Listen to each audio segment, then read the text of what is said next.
Role?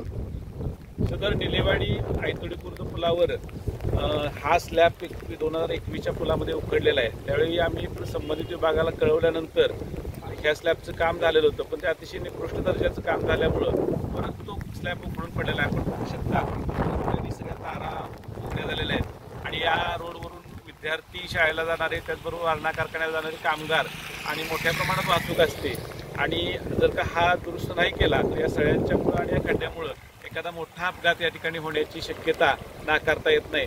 तरी लवकरात लवकर तो स्लॅब दुरुस्त करण्याचं काम प्रशासनाने करावं हीच विनंती आहे।